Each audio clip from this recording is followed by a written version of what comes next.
Welcome back, guys. Well, it's the end of the year. Can you believe it? Another year here at TheWildYam. As always, I want to do a little rewind of what 2018 was like, where I show clips of different videos that I've had throughout the year, and allows you to get time to catch up on any that you may have missed. I hope you enjoy it.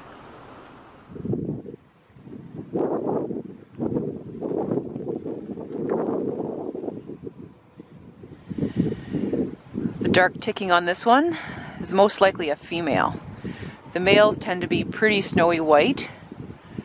Some of the first year males and the younger males tend to have a little bit of flecking as well, but the females do have the dark barring on their feathers.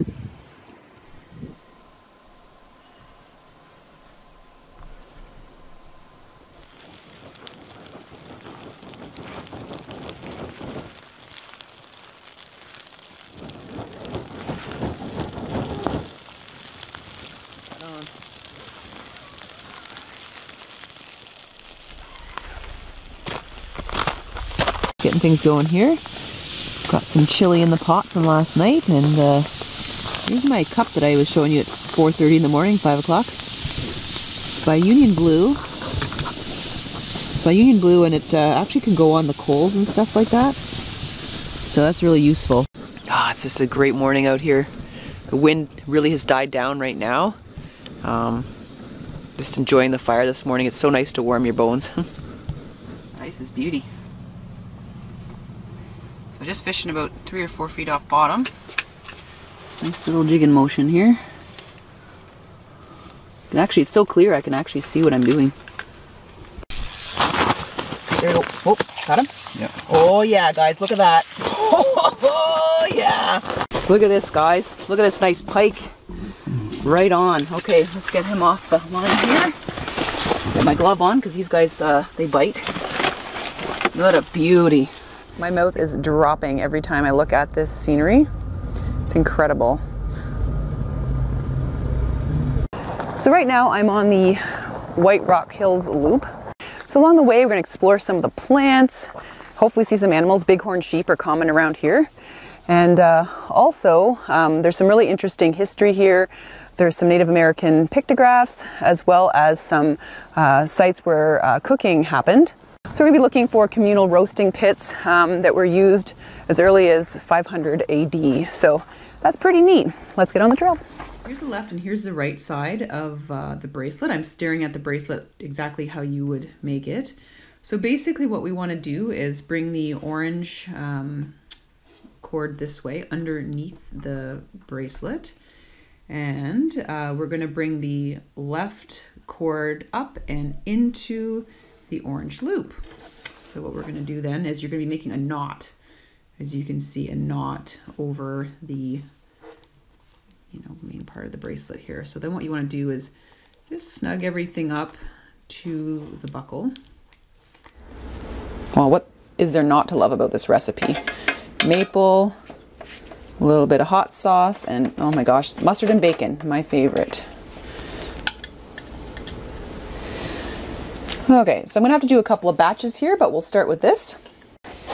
And then what we're gonna do is we're gonna take the sauce we just made, and you can use one of these brushes here or a spoon to kind of drizzle it over the bacon. The spoon's fine, but I like doing this because then you can kind of paint it on. And we're essentially gonna heat up the maple syrup until it crystallizes. And that's sort of the process in making candy out of maple syrup, is you just heat it up till it's super hot, and then it eventually turns into crystal. All right, so it's taken about another 15 minutes on the other side. Again, just watch it really closely as you're getting close to the end. You don't want to burn it. So I'll take them out right now and I'll put them on a rack to have the grease drip off. Well, here I've just decorated one of my drinks with them. Let's give it a try. Mmm. That is really good. I love that smoky flavor and the subtle taste of the extra light or the golden maple syrup is excellent. All right, drum roll. There you have it. It's the 20,000 BTU Martin direct vent heater. So it's a propane heater, and I'm pretty pumped to have this installed at the cabin. Okay, so as you can see, it is now one compact unit. This was really challenging actually to get these tubes on here, especially when you're trying to thread in this little screw, this really long screw all the way down here. Make sure you put that in first and then thread the tubes over it, or it's going to be a nightmare trying to find where it attaches to the unit. So now we're going to put the unit in the wall and double check our measurements.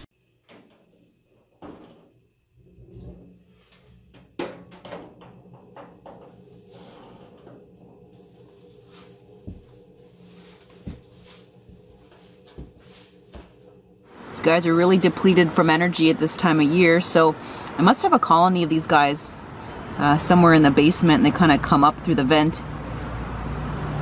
Every year I find them kind of like having issues and looking like they're dead in the floor, and then you give them this and they come back to life.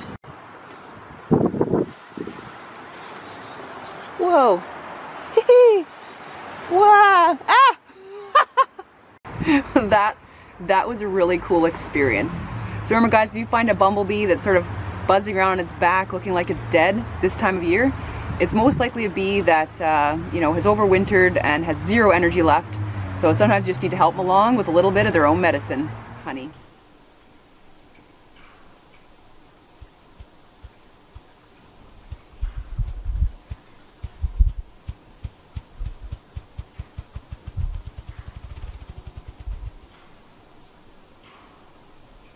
And there's that winning display.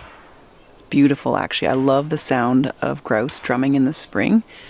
And, you know, quite often they'll, you know, bat their wings like that several times, and sometimes they'll strut around in an effort to attract a female. Sometimes you'll see the kind of the females coming up and checking them out. Before I head out and assess the damage from the ice storm here at the cabin, I want to give you an update on the Browning Command Ops 14 megapixel camera. I'm a little bit disappointed. I don't know what's going on, but I went to grab the camera. I was really excited because this is the time of year where moose like to walk in front of the cabin. And I headed out to check them and check my cameras and opened this one up, and the little screen wasn't working. So it wasn't showing, you know, that it was recording. And I thought, oh boy, this is not a good sign. All right, so here's Gary. We're getting a start here in the field. Tell us a bit about the equipment you're going to be using today. I'm using the Garrett AT Pro today. So I could only bring one detector. Didn't have enough room for the second one, so. All right. First relic, guys. That is an old suspender buckle, I think. And we're missing a tooth that would have went right here. That's so cool. The meal's gonna be pretty straightforward. I've got a few ingredients here for the curry that I'm gonna use. So I've got some garlic, some ginger, tomato, little bits of perch fillet, curry powder, organic coconut milk, you can use regular coconut milk, and salt and pepper.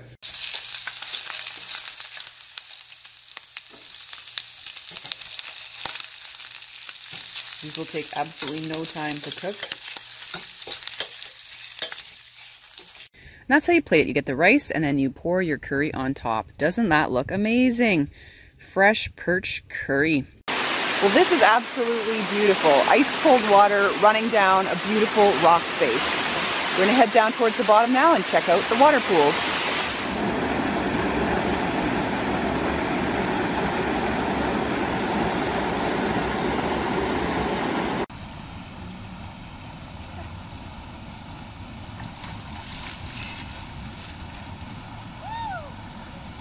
So here it is, and it feels really, really hot to the touch. You can smell a little bit of that off-gassing from the chemical reaction, so don't breathe too closely. But it's extremely, extremely warm to the touch. So that's one thing, just be really careful when you handle this. And I would definitely leave it the full 15 minutes to heat everything up, just so that you know, you can enjoy a nice warm meal and not have part of it hot, part of it cold.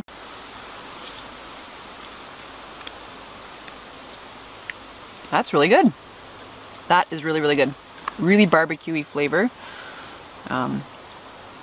Definitely odd to have little tiny pieces of potato and little itty-bitty pieces of chicken, but what, I can't complain. We've been working hard at the shower house, and our goal is to get a lot of it sort of finished by, you know, the time the snow falls, but I don't know if that's gonna happen, but we'll try our very best.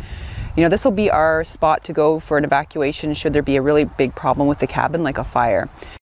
Another important thing to mention is to check in on your neighbors. So once you are secure in your situation and you're safe, if the disaster or emergency is affecting people in your region, to check in on your neighbors, make sure they're okay, do they need anything. It's amazing how well a community can come together during a disaster, and certainly that's what's happening now since the tornadoes touched down. So here we are, Tremity's Versicolor. This one's more muted with blues and grays, but still has those beautiful white pores underneath, so we know it's a Tremity's species. Here's a tasty little pan fryer. These are Lycoperdon perlatum, or the gem-studded puffball. And there it is, it's solid all the way through. It almost looks like a marshmallow, and it has that kind of marshmallowy texture. These are nice little pan fryers, so I'm going to harvest these. I got about a pound of them yesterday in the woods. I just found some more over here, so I'll grab those. Again, with any wild mushroom, you make sure you cook it really, really well. This is a good day in the forest when your bag is so full. This is what the tents look like this morning. My tarp a little bit weighed down with a wet, heavy snow, so unfortunately got the little wires there got a little waterlogged, and so it's kind of on my tent there. I'm gonna have to get that off. Well, the snow's starting back up again for our paddle back. It's so pretty. Look behind me. Beautiful flakes coming down. If you look up there, sun's trying to come out. The lake is still like glass, so this is going to be a really nice paddle back. I definitely needed that after yesterday's event, which I'll look into. But yeah, we're going to head out. Birch and I had a fabulous time. We're super happy with all the gear we brought. We were prepared for everything, and that's why I was not concerned about anything that could possibly happen out here. You were saying that you were in an area that you hadn't seen a lot of signs of other humans sort of traveling along your route. Is that true? Like, to get help or anything, you were kind of on your own, right? Yeah, it was over these 83 days, I had spent around 24 hours in an area of civilization. And that's, well, I had people drive in on a remote woods road to drop me off supplies. That was my first resupply. Okay. And then I came up on it's a Menahek, it's a hydro structure. Mm-hmm. And there were some workers there, and then I had a second resupply. So, you know, throughout three of those things, over the 83 days, I had around 24 hours of human contact, I guess. And fermentation's going really nicely. So we're about 2 days in, and you can start to see the little bubbles coming up during the fermentation here.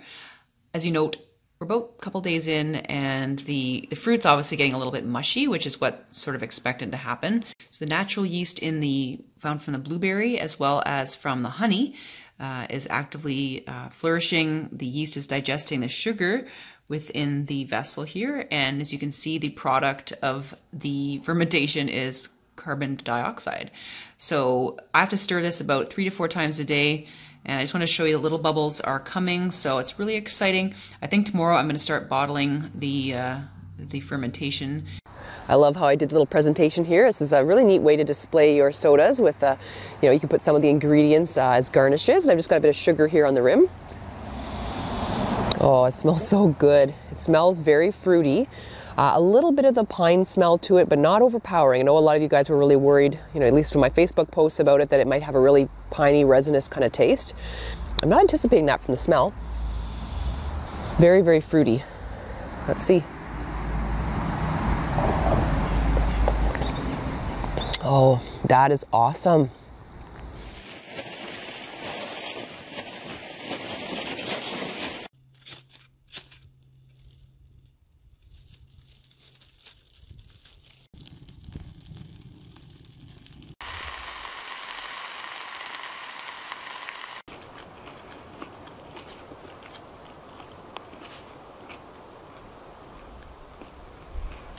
Well, it sure was an awesome year here at the channel.